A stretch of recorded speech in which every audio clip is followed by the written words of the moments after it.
রাফি ওদিকে চলে গেলাম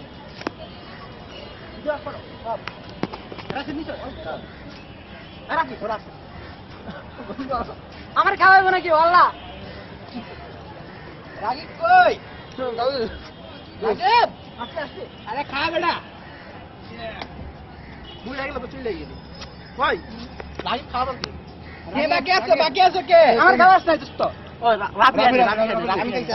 আল্লাহ এই পয়সা আমার খাওয়াই নাই মনে আমি খাওয়াই দিতে মুরে লা খা এই ভিডিও করো এই তোর খাওয়ানো তো